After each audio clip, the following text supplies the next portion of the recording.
Tu l'as sûrement déjà vécu. Tu montes dans l'avion à Paris, Nice ou Lyon, tu t'installes à ta place et en quelques secondes, tu penses « Pourquoi suis-je tombé sur ce siège ?» Jambes coincées, dossier qui ne s'incline pas, plafond bas et, avec ta chance, juste à côté des toilettes. Pendant ce temps, d'autres passagers semblent profiter comme des experts. Ils rangent leurs bagages sans problème, s'installent avec de l'espace et s'endorment même comme s'ils voyageaient en classe business. En réalité, ce n'est pas une question de chance, c'est une question de stratégie. Si tu es déjà tombé sur une rangée qui ne s'inclinait pas, si tu as perdu ton bagage cabine faute de place dans les coffres, ou si tu es sorti en dernier de l'avion pendant que d'autres passèrent devant toi, voici ton manuel pour battre le système. De nombreuses compagnies aériennes comme Air France, Transavia, EasyJet ou Ryanair laissent la dernière rangée comme l'option que personne ne veut, et ce n'est pas un hasard. Ce sont souvent les sièges les plus inconfortables de tout l'avion. Pourquoi sont-ils si mauvais ? 1. Dossier fixe. Dans la majorité des Airbus A320, les plus utilisés sur les lignes européennes, au départ de la France, les sièges de la dernière rangée ne s'inclinent pas. Sur un vol court. Paris-Marseille, ce n'est peut-être pas dramatique, mais sur un Paris-Athènes de 3 heures, cela peut te laisser le dos en miettes. 2. Bruit et passage constant. Ils sont collés aux toilettes et à l'espace où l'équipage s'organise. Cela signifie porte qui s'ouvre, odeur, conversation et passagers qui passent sans cesse.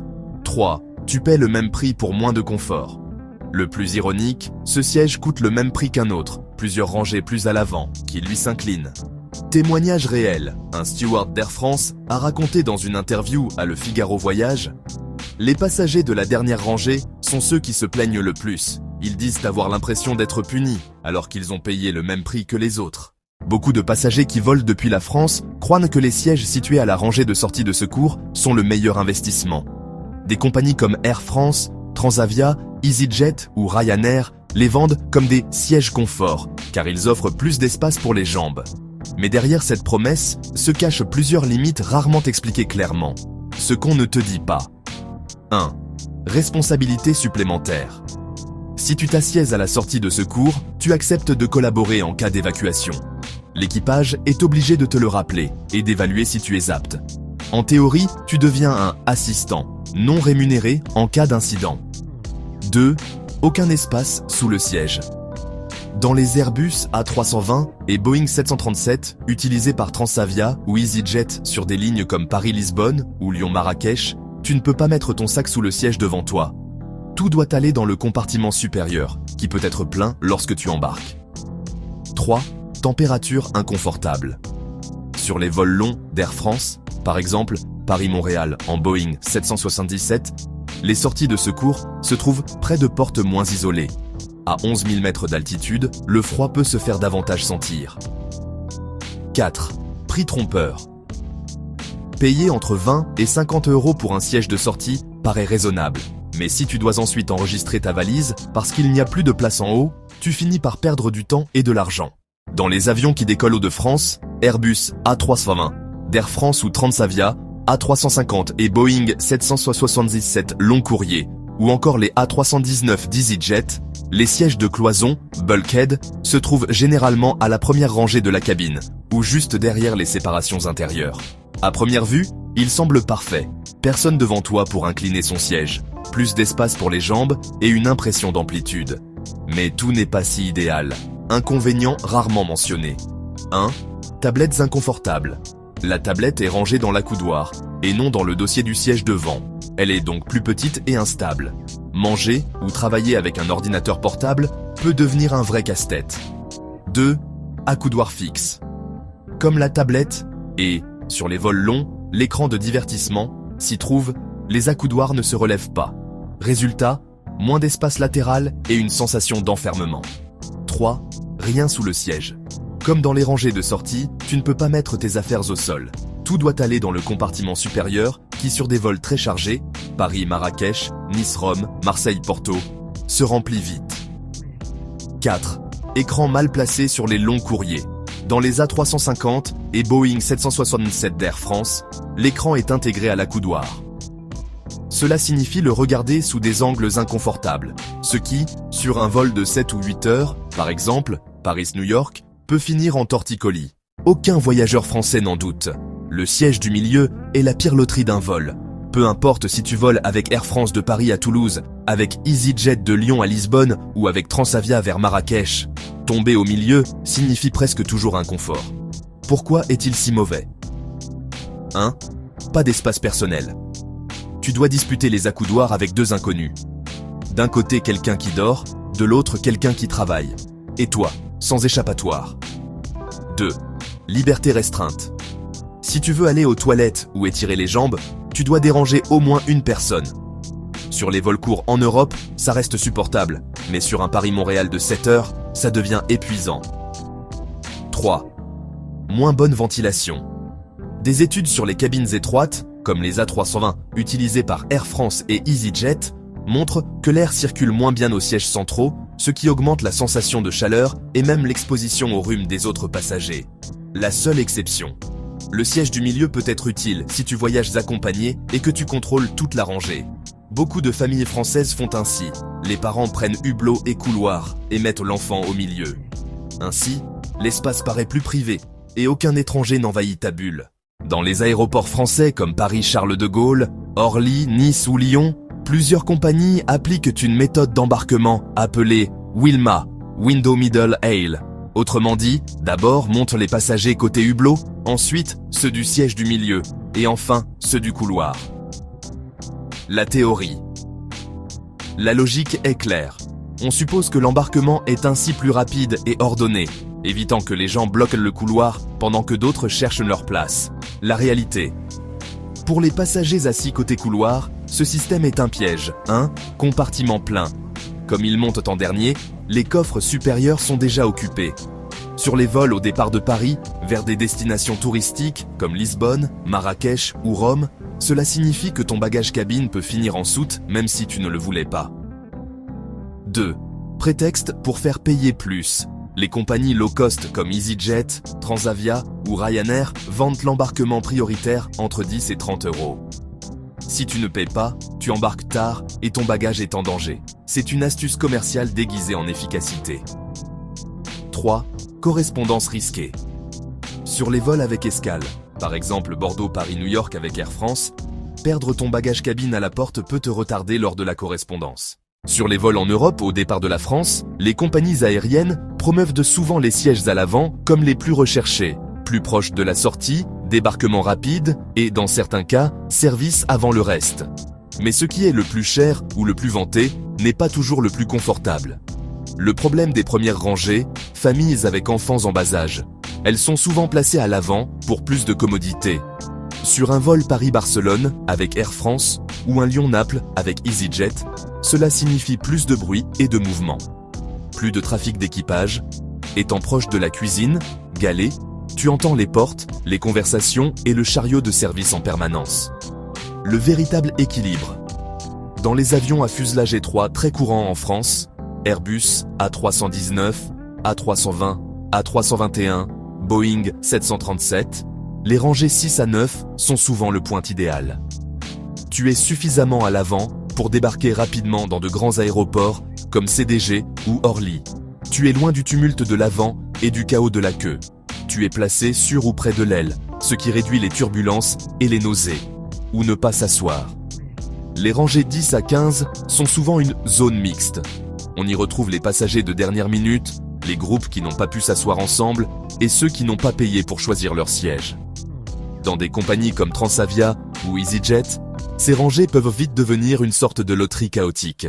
Quand on parle de vols intercontinentaux au départ de la France, comme Paris-New York, Paris-Montréal, Paris-Tokyo ou Nice-Dubaï, entrent en jeu les gros avions à fuselage large. Airbus A350, A330, Boeing 777 ou 787 opérés par Air France, Corsair ou French Bee, ainsi que des compagnies internationales desservant Paris et d'autres hubs français. Dans ces appareils apparaît un siège que peu connaissent, mais que beaucoup de voyageurs fréquents considèrent comme le véritable billet d'or. Le siège de couloir individuel, dans la section centrale. Pourquoi est-il si spécial ? 1. Liberté absolue. Tu peux te lever sans déranger personne et étirer les jambes quand tu veux. 2. Pas d'invasion latérale. Dans les configurations 3-4-3 ou 2-4-2, les sièges de couloirs centraux ne te laissent qu'un seul voisin, évitant ainsi la lutte pour deux accoudoirs. 3. Moins de turbulences. Ces sièges sont situés près de l'axe de l'avion, ce qui réduit la sensation de mouvement par rapport aux rangées arrière ou proches de la queue. 4. Service plus équilibré. Chez Air France et d'autres compagnies long courrier. Au départ de la France, l'équipage commence souvent le service depuis le centre vers les côtés, ce qui signifie que tu reçois repas et boissons plus rapidement. Comment l'obtenir ? L'enregistrement en ligne ouvre généralement 30 heures avant chez Air France, 24 heures chez d'autres compagnies comme Corsair ou French Bee. Prépare ta référence de réservation et connecte-toi dès que c'est activé. Ces sièges partent en quelques minutes. La rapidité est essentielle. Les compagnies aériennes opérant en France, Air France, Transavia, Corsair, French Bee, EasyJet, Ryanair, affichent sur leur site des plans de cabine qui semblent transparents. Mais en réalité, ces plans sont souvent conçus pour t'inciter à payer les sièges qui arrangent le plus la compagnie. C'est là qu'intervient un outil très populaire chez les voyageurs fréquents, SeatGuru. Comment ça marche ? Tu entres ton numéro de vol et la date. Exemple, AF006 Paris-New York. SeatGuru identifie l'avion exact.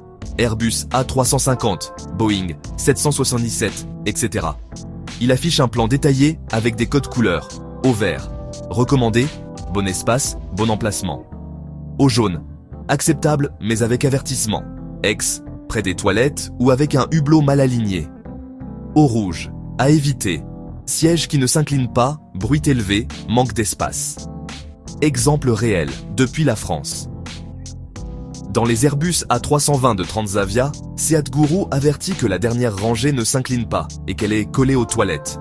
Dans les Boeing 767 d'Air France vers l'Amérique, il signale que certains sièges en économie ont des coffres à bagages supérieurs plus petits. Conseil pratique. 1. Fais une capture d'écran du plan lors de la réservation. Si la compagnie change l'avion au dernier moment, ce qui arrive chez Air France sur les lignes long courrier, tu auras une preuve pour réclamer un siège équivalent. 2. Croise les infos. En plus de SeatGuru, beaucoup de Français consultent des forums comme Forum Flyer Talk ou Voyage SNCF, où d'autres voyageurs partagent des expériences réelles sur des routes précises. Avec ces outils, tu évites de tomber dans le piège de payer pour un siège qui, en réalité, a des inconvénients cachés. Dans les grands aéroports français comme Paris-Charles de Gaulle, CDG, Orly, Nice ou Lyon, le moment de l'enregistrement en ligne peut faire toute la différence entre obtenir un bon siège ou finir à une place inconfortable. Pourquoi est-ce si décisif ? Des compagnies comme Air France libèrent leurs meilleurs sièges restants dès la première minute d'ouverture de l'enregistrement, 30 heures avant le départ. Chez EasyJet, Transavia ou Ryanair, cela se fait 24 heures avant.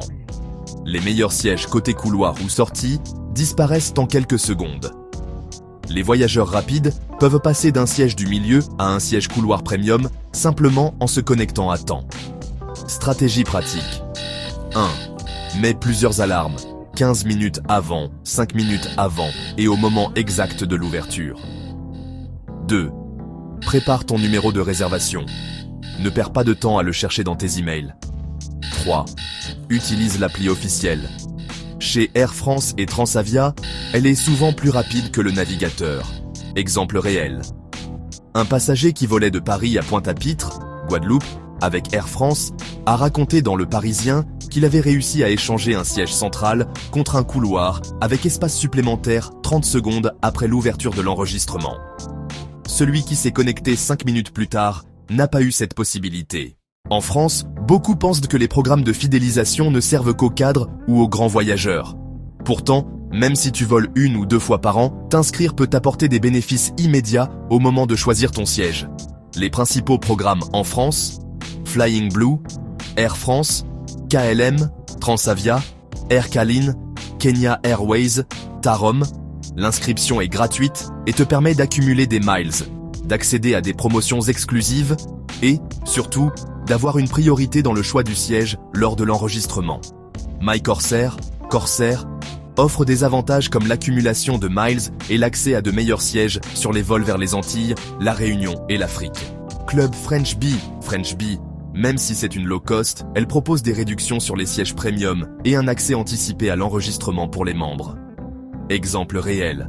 un passager de Lyon qui volait avec Transavia vers Lisbonne, a raconté dans le Figaro Voyage qu'après s'être inscrit gratuitement à Flying Blue, il a pu choisir sans frais supplémentaires un siège couloir lors de l'enregistrement.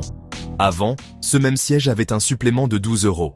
En France, aussi bien les compagnies traditionnelles comme Air France et Corsair que les low-cost comme Transavia, French Bee ou EasyJet offrent la possibilité de payer pour réserver un meilleur siège, siège confort, siège plus ou même premium économie. La question est, quand cela vaut-il vraiment la peine de dépenser cet argent? Les mathématiques du confort. Vol court en Europe, exemple, Paris-Barcelone avec Air France, Nice-Rome avec EasyJet. Payer entre 10 et 25 € pour plus d'espace ou une place à l'avant ne vaut le coup que si tu es très grand ou si tu es pressé de sortir rapidement de l'avion. Vol long. Exemple, Paris-Montréal avec Air France ou Paris-La Réunion avec Corsair. Investir entre 40 et 80 € pour un siège avec plus d'espace pour les jambes peut épargner des maux de dos et des heures d'inconfort. Le moment clé. Les prix des surclassements baissent dans les 24 heures avant le vol, quand la compagnie essaie de remplir les sièges premium. Ce qui coûtait 100 € des semaines avant peut tomber à 50 € lors de l'enregistrement en ligne, ou même moins au comptoir. Exemple réel. Un passager de Marseille, à destination de San Francisco avec Air France, a raconté dans Le Monde Voyage qu'il avait trouvé une offre de premium économie à 50% en vérifiant sa réservation la veille du vol. Il a fini par payer moins cher que 3 sièges standards avec espace supplémentaire. Après avoir observé des centaines de vols depuis Paris, Charles de Gaulle, Orly, Nice et Lyon et testé différentes compagnies françaises et internationales, on peut résumer le tout dans un plan pratique pour choisir son siège intelligemment. Étape 1.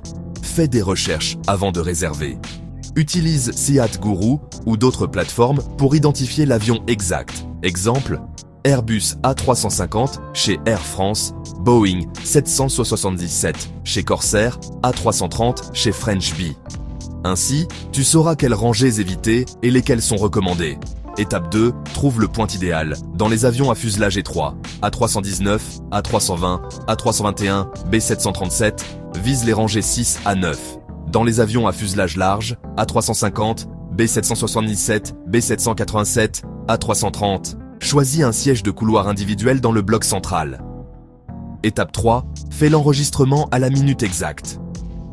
Chez Air France, il s'ouvre 30 heures avant. Chez d'autres comme EasyJet, Transavia ou Corsair, 24 heures. Programme des alarmes et connecte-toi dès l'ouverture. Les meilleurs sièges disparaissent en quelques secondes. Étape 4, surveille les surclassements de dernière minute. Vérifie les prix dans les 24 heures précédentes. Souvent, ils baissent de 30% à 50%. Étape 5. Prévois une stratégie pour l'embarquement. Si tu choisis un siège couloir et que la compagnie applique le système Wilma, pense à réserver d'abord hublot ou milieu pour embarquer plus tôt et sécuriser ton bagage cabine. Une fois à bord, demande à échanger avec quelqu'un du couloir. La plupart acceptent volontiers. Étape 6. Profite des programmes de fidélisation. Même si tu voyages peu, inscris-toi à Flying Blue, Air France, KLM ou à MyCorsair. Ils te donnent une priorité face aux non-inscrits et un meilleur accès au siège lors de l'enregistrement. Si cette vidéo t'a aidé à voyager plus confortablement, n'oublie pas de t'abonner à la chaîne, de laisser ton commentaire avec ta pire ou meilleure expérience de siège et de mettre un « j'aime ». Partage-la avec tes amis et ta famille qui voyagent souvent pour qu'eux aussi connaissent ces astuces. Et rappelle-toi, sur la chaîne, tu trouveras d'autres vidéos exclusives avec des secrets de voyage que les compagnies aériennes ne veulent pas que tu saches. On se retrouve au prochain vol.